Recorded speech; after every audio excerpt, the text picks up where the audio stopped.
آج ہمارے درس قرآن و سنت کا موضوع ہے اولاد کے والدین پر حقوق۔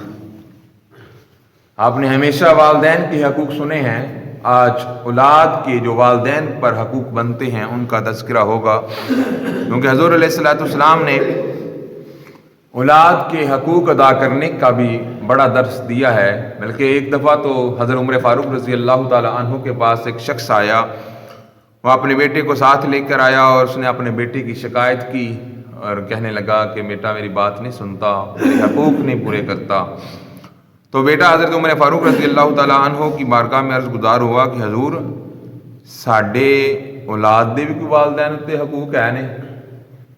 حضرت عمر فاروق رضی اللہ تعالیٰ عنہ ارشاد فرمانے لگے کہ ہاں، اولاد کے بھی والدین پر حقوق ہیں۔ تو وہ شخص کہنے لگا، وہ بیٹا کہنے لگا حضور وہ ذرا بتا دیں۔ حضرت عمر فاروق رضی اللہ تعالیٰ عنہ نے فرمایا کہ 3 بنیادی حقوق ہیں جو والدین کو اپنی اولاد کے ادا کرنے چاہیے۔ پہلا یہ ہے کہ ان کی ماں کا جب انتخاب کرے تو وہ اچھی عورت ہو، یعنی جب بھی کوئی بندہ نکاح کرے تو اچھی خوبصورت اور خوبصورت عورت کے ساتھ نکاح کرے جس کا حسب نسب بھی اچھا ہو۔ دوسرا حق یہ ہے کہ وہ اپنی اولاد کا اچھا نام رکھے۔ تیسرا حق یہ ہے کہ اپنی اولاد کو قرآن کی تعلیم دے۔ تو وہ شخص کہنے لگا کہ اے حضرت عمر فاروق، میرے باپ نے میرے تینوں حقوق ادا نہیں کیے۔ کہ پہلا حق جو آپ نے کہا کہ اچھی ماں کی تلاش کرے، تو اس نے حبشہ عورت کے ساتھ، حبشیہ کے ساتھ نکاح کیا ہے، اس کو مسلمان عورت ہی کوئی نہیں ملی۔ دوسرا جو حق آپ نے بتایا ہے کہ نام اچھا رکھے، اس نے میرا نام جولان رکھا ہے جو کہ گندگی میں پلنے والے کیڑے کو کہا جاتا ہے، تو اس نے میرا نام بھی اچھا نہیں رکھا۔ تیسرا حق جو بتایا ہے کہ قرآن کی تعلیم دے، تو اس نے ابھی تک مجھے قرآن دکھایا تک نہیں ہے۔ تو حضرت عمر فاروق رضی اللہ تعالیٰ عنہ نے کہا کہ جو باپ آیا تھا اپنے بچے کی شکایت لے کر، حضرت عمر کہنے لگے پہلا میں تیرا علاج کراں گا، بعد تیرے منڈے کا علاج کراں گا۔ تو بات کرنے کا مقصد یہ ہے کہ اولاد کے بھی والدین کے اوپر حقوق ہیں، ان کی پاسداری کا بھی خیال رکھنا چاہیے۔ اولاد پر والدین کے بڑے حقوق ہیں، مگر اولاد کے بھی حقوق ہیں جو کہ والدین کو ادا کرنے چاہیے۔ والدین کا پہلا فرض یہ ہے کہ اپنی اولاد کی پیدائش پر سب سے پہلے اس کے دائیں کان کے اندر اذان کہے اور بائیں کان کے اندر اقامت کہے۔ جب بچہ پیدا ہوتا ہے تو سب سے پہلی آواز جو ہے اس کے کان میں اللہ اکبر کی جانی چاہیے۔ مبارکباد کی یا دوسری گفت و شنید کی بات قطعاً نہیں جانی چاہیے۔ بچے کی ولادت کا وقت قریب ہو تو قرب و جوار کے اندر جو عورتیں موجود ہوتی ہیں، جو احباب موجود ہوتے ہیں، ان کو بات کرنے سے منع کیا جائے۔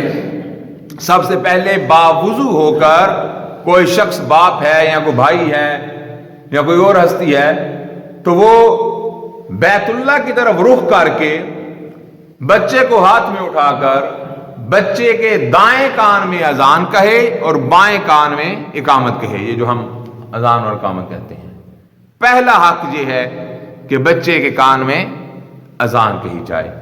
بچے کا دوسرا حق یہ ہے کہ بچے کو گٹی دی جائے۔ یہ گٹی دینا مسنون ہے۔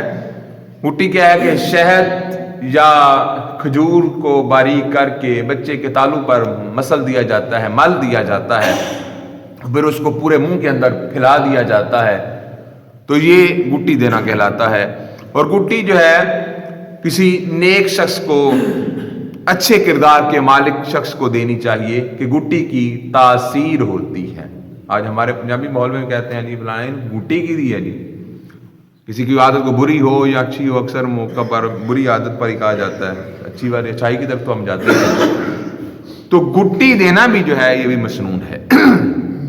پھر بچے کا تیسرا حق یہ ہے کہ جب بچہ 7 دن کا ہو جائے تو مسنون یہ ہے کہ اس کا عقیقہ کیا جائے۔ اگر بچہ نر ہے، مرد ہے، میل ہے تو 2 جانور، اور اگر بچہ فیمیل ہے تو ایک جانور، یعنی لڑکا ہے تو 2 جانور 2 جانیں، اور اگر لڑکی ہے تو 1 جانور عقیقہ کیا جائے. اور جانور کی شرائط وہی ہیں جو قربانی کے لیے جانور کی شرائط ہوا کرتی ہیں. اور 7ویں روز ہی بچے کا نام رکھا جائے. پہلے بھی نام رکھ سکتے ہیں لیکن 7ویں دن رکھنا مسنون ہے. بچے کا اچھا نام رکھا جانا چاہیے. بچے کا نام رکھتے ہوئے نام کا مطلب کا علم ہونا چاہیے کہ بچے کے نام پر اس کی تاثیر ہوتی ہے. یعنی نام کی اپنی تاثیر ہوتی ہے. اگر نام اچھا رکھیں گے تو وہ اچھائیاں، وہ میرٹس، خوبیاں جو ہے وہ بچے کے اندر داخل ہوں گی. اور حضور علیہ الصلوۃ والسلام نے ارشاد فرمایا کہ اللہ کو عبداللہ اور عبد الرحمن بڑے محبوب نام ہیں. یعنی اللہ کو جو پیارے نام ہیں لگتے ہیں وہ کون سے ہیں؟ عبداللہ اور عبد الرحمن. اور حضور علیہ الصلوۃ والسلام کے ساتھ ان کی نسبت کرنا یہ بھی بہت اعلیٰ اور عمدہ ہے. محمد عبداللہ رکھ لیں، محمد عثمان رکھ لیں. حضور علیہ الصلوۃ والسلام نے فرمایا کہ نیک لوگوں پر نام رکھے جانے چاہیے. تو کچھ لوگ جو ہیں وہ نام رکھتے ہوئے خیال نہیں کرتے. آج کل تو یونیک نام رکھنے کی دوڑ لگ گئی ہے کہ ایسا نام ہونا چاہیے جو پہلے کسی نے نہ رکھا ہو. تو اس سلسلے کے اندر بعض احباب جو ہیں وہ ایسے نام رکھ دیتے ہیں جن کا مطلب جو ہے وہ خاص نہیں بنتا. کچھ نام رکھنے سے حضور علیہ الصلوۃ والسلام نے منع بھی فرمایا ہے. اور ایسے لوگوں پر نام رکھنا جو گستاخان رسول کے اندر شمار ہوتے ہیں، ایسے نام رکھنا منع ہے. جیسے اکثر ہمارے معاشرے کے اندر کیسر نام رکھ دیا جاتا ہے، پرویز نام رکھ دیا جاتا ہے. یہ نہیں رکھنے چاہیے. اگر کسی کے ہیں تو ان کو بدلنا چاہیے. کیسر اس شخص کا نام تھا جس نے حضور علیہ الصلوۃ والسلام کے خط مبارک کو پھاڑا تھا. تو المختصر جو ہے وہ بچے کا اچھا نام رکھنا جو ہے یہ بھی بچے کے حقوق کے اندر شامل ہے. پھر 7ویں روز بچے کی حجامت کی جائے، اس کے بالوں کو اتارا جائے اور اس کے بالوں کے وزن کے برابر چاندی یا چاندی کی قیمت جو ہے وہ صدقہ کی جائے. اس کے بالوں کا وزن کیا جائے، جتنا اس کا وزن بنتا ہے اتنے وزن کی چاندی خیرات کی جائے، یا اتنے وزن کی چاندی کی قیمت جو ہے وہ صدقہ کر دی جائے. یہ بھی بچے کا حق ہے. اور پھر 7ویں روز ہی اگر بچہ مرد ہے، نر ہے، اس کا ختنہ کیا جائے. ختنہ جو ہے وہ 7ویں روز کرنا چاہیے. اگر بچہ کمزور ہے تو اس ختنے کو تاخیر کا شکار بھی کیا جا سکتا ہے، مگر بلوغت سے پہلے ختنہ کر دینا چاہیے. کیونکہ جب بچہ بالغ ہو جاتا ہے تو پھر ظاہر بات ہے اس کے اوپر بلوغت کے احکام جاری ہو جاتے ہیں. پھر اس کا ستر دیکھنا یا اس کے ستر کو ننگا کرنا مناسب نہیں ہوتا، حرام ہوتا ہے.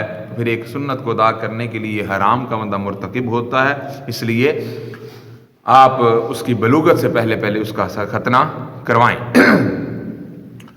ویسے تو جب حضرت ابراہیم علیہ الصلوۃ والسلام کا واقعہ ملتا ہے کہ آپ تب 80 سال کی عمر میں تھے جب ختنے کا حکم آیا، تو آپ نے پھر خود اپنے ختنے کیے تھے، حضرت ابراہیم سلام اللہ علیہ. تو بہرحال یہ ہے کہ بالغ ہونے سے پہلے ختنہ کر دینا چاہیے. اگر نہیں ہوا تو پھر عمر کے کسی حصے میں بھی ختنہ کیا جا سکتا ہے. یا اگر کوئی غیر مسلم ہے وہ اگر دائرہ اسلام کے اندر داخل ہوتا ہے تو جو ہی وہ دائرہ اسلام کے اندر داخل ہوگا اس کا ختنہ کرنا جو ہے وہ ضروری ہے. اس کے بعد حضور علیہ الصلوۃ والسلام نے ارشاد فرمایا کہ بچے کو قرآن کی تعلیم دی جائے. قرآن کی تعلیم دینا والدین پر فرض ہے. دنیاوی تعلیم دینا فرض نہیں ہے. گو کہ میں اس کی بھی تلقین کرتا ہوں کہ دنیاوی تعلیم بھی بچے کو دینی چاہیے. صرف بچے کو دینی تعلیم نہیں، دینی تعلیم کے ساتھ ساتھ دنیاوی تعلیم بھی دے تاکہ وہ ذریعہ معاش جو ہے وہ اپنا اچھے انداز سے اپنا سکے، اس کو روزی روٹی کے مسائل درپیش نہ ہو. تو بچے کی اچھی تعلیم دینا، بچے کو اچھی تعلیم و تربیت سے مزین کرنا، یہ بھی والدین پر فرض ہے اور یہ اولاد کا حق ہے۔ اور پھر بچوں کے اندر محبت میں انصاف کرنا، عدل کرنا، کہ اگر کسی کے 2 بچے ہیں یا 2 سے زائد ہیں تو جب بھی وہ پیار کرے تو ان کے اندر یکسانیت اختیار کرے۔ یہ نہیں ہے کہ ایک بچے کو وہ بہت زیادہ پیار کرے اور اس کو بوسے دے، اس کو چومے چاٹے، اور دوسرے کو وہ نظر بھر کر دیکھے بھی نہ۔ اس طرح بچوں کے دل کے اندر حسد اور بغض اور کینہ جیسی جو بیماریاں ہیں وہ پیدا ہوتی ہیں۔ حضور علیہ الصلوۃ والسلام نے اس سے منع فرمایا ہے۔ حضور علیہ الصلوۃ والسلام حسن و حسین کو پیار فرما رہے تھے، بوسے لے رہے تھے، ان کو چوم رہے تھے، ان کے ساتھ پیار والا معاملہ کر رہے تھے۔ تو ایک صحابی حضور کی بارگاہ میں حاضر ہوئے، وہ یہ سارا معاملہ دیکھ رہے تھے، کہنے لگے یا رسول اللہ صلی اللہ علیہ وسلم میرے بھی بچے ہیں، لیکن مگر میں نے تو کبھی اپنے بچوں کو پیار نہیں کیا جس طرح آپ پیار کر رہے ہیں۔ حضور علیہ الصلوۃ والسلام نے ارشاد فرمایا بچوں کے ساتھ محبت والا رویہ اختیار کرنا، بچوں کے ساتھ پیار کرنا، یہ بھی اللہ رب العزت کو راضی کرنے والا عمل ہے۔ تو بچوں کو پیار کریں مگر بچوں کے اندر انصاف کریں۔ جب بھی کسی بچے کو کوئی تحفہ لا کے دیں یا کوئی چیز لا کر دیں یا کوئی ہدیہ کریں تو دوسرے بچوں کا بھی خیال رکھیں۔ یہ نہیں ہے کہ ایک بچے کو آپ کھلونے لا کے دیتے چلے جائیں اور دوسرے کی طرف آپ دھیان ہی نہ کریں۔ حضور علیہ الصلوۃ والسلام کی بارگاہ میں ایک صحابی حاضر ہوئے، کہنے لگے یا رسول اللہ صلی اللہ علیہ وسلم میں اپنے ایک بیٹے کو گھوڑا ہدیہ کرنا چاہتا ہوں، تحفے میں دینا چاہتا ہوں۔ تو حضور علیہ الصلوۃ والسلام نے ارشاد فرمایا کہ اے میرے صحابی کیا تم نے اپنے دوسرے بیٹوں کو بھی گھوڑا ہدیہ کیا ہے؟ تو وہ صحابی کہنے لگے کہ یا رسول اللہ صلی اللہ علیہ وسلم نہیں، میں تو ایک ہی بیٹے کو گھوڑا دینے لگا ہوں۔ حضور علیہ الصلوۃ والسلام نے ارشاد فرمایا کہ اولاد کے حقوق کے حوالے سے بھی اللہ رب العزت کی بارگاہ سے ڈرو کہ تمہیں اس چیز کا بھی حساب دینا ہوگا۔ تو گویا حضور علیہ الصلوۃ والسلام یہ تلقین فرماتے نظر آ رہے ہیں کہ جب بھی اولاد کے اندر کوئی تحفہ تحائف یا ہدیہ والا معاملہ کرنا ہو تو ساری اولاد کو ملحوظ خاطر رکھیں، اور بالخصوص بیٹیوں پر خصوصی توجہ دیں۔ آج ہمارے معاشرے میں بڑا المیہ ہے کہ ہم بیٹیوں کو نیگلیکٹ کرتے ہوئے نظر انداز کرتے نظر آتے ہیں۔ تو ایسا نہیں ہونا چاہیے کہ گھر میں بیٹی بھی ہے بیٹے بھی ہیں تو بیٹی کو نظر انداز کر دیا جائے، ہر چیز بیٹے کے لیے آ رہی ہے، بیٹی کے لیے کچھ نہیں ہے۔ تو جب بھی آپ کی چیز خریدنا چاہیں بچوں کو دینے کے لیے تو بیٹیوں کو بھی ملحوظ خاطر رکھیں، بیٹیوں کو بھی لا کے تحائف دیں، اور بالخصوص گھر میں کوئی اچھا کھانا بنتا ہے تو جس طرح آپ بچوں کے اندر کھانا تقسیم کرتے ہیں بیٹوں کے اندر، اسی طرح بیٹی کے اندر بھی تقسیم کریں۔ یہ نہیں ہے کہ گوشت پک گیا تو لیگ پیس چنگی چنگیاں بوٹیاں منڈیاں واسطے تے پنجر دیاں بوٹیاں کڑی واسطے، جہاں کیا ان کا بعد شوربے نہ روٹی کھا لیں، تو ایسا معاملہ کرنا غلط ہے۔ بلکہ جہاں تک ہے کہ یہ تو ہم نے معاملہ جو سنا ہے نا کہ 2 حصے بیٹے کے اور ایک حصہ بیٹی کا، یہ ترکے کا معاملہ ہے، وراثت کا معاملہ ہے، باپ کے فوت ہو جانے انتقال کے بعد کا معاملہ ہے۔ اگر والد اپنی ظاہری حیات کے اندر اپنی جائیداد کی تقسیم کرنے لگے تو اس کو بیٹیوں اور بیٹوں کو برابر اپنی جائیداد تقسیم کرنا ہوگی، ان کے اندر فرق نہیں کرنا ہوگا۔ اگر فرق کرے گا گنہگار ہوگا۔ وہ ترکے کا معاملہ ہے کہ 2 حصے بیٹے کے ہیں اور ایک حصہ بیٹی کا ہے۔ اگر والد اپنی ظاہری حیات کے اندر اپنی جائیداد کو تقسیم کرے گا، اس کے حصے کرے گا، تو جتنا حصہ بیٹے کو ملے گا اتنا ہی حصہ بیٹی کو ملے گا۔ وہ ہاف یا نصف والا معاملہ ترکے والا معاملہ ہے، مر جانے کے بعد والا معاملہ ہے۔ ظاہری حیات کے اندر ساری اولاد کو برابر برابر جائیداد جائے گی۔ اور آج آگ کرنے کا بڑا معاملہ ہے، تو شریعت میں آگ کرنا جائز نہیں ہے، چاہے آپ اخبار میں آپ نام دے دیں کہ میں نے اس بچے کو آگ کر دیا ہے، مگر شریعت مطہرہ جو ہے وہ آگ نہیں کرتی۔ آپ کی جائیداد کے اندر، آپ کے سارے معاملات کے اندر جس کو آپ نے آگ ظاہرن کیا ہے اس کے بھی اتنے ہی حقوق ہیں۔ جائیداد میں سے اس کو اتنا سارا ترکہ اور سارا مال اس کو ملے گا جتنا دوسرے بچوں کو ملے گا۔ تو یہ ذہن میں رکھیے گا، اولاد کے بڑے حقوق ہیں، اولاد کے حقوق اگر آپ ادا نہیں کرتے تو پھر آپ آج کے معاشرے کی طرح ہر بندہ جو ہے وہ اپنی اولاد کی شکایات کرتا نظر آتا ہے کہ میری اولاد آنکھیں نہیں لگ دی، گل نہیں سن دی۔ تو اس کی یہی وجہ ہوتی ہے کہ ہم نے اپنے حقوق جو ہیں وہ ادا نہیں کیے ہوتے، ہم نے اپنے فرائض ادا نہیں کیے ہوتے، اور فرائض کی ادا نہ کرنے کی وجہ سے بچوں کی اچھی تعلیم و تربیت نہیں ہوئی ہوتی.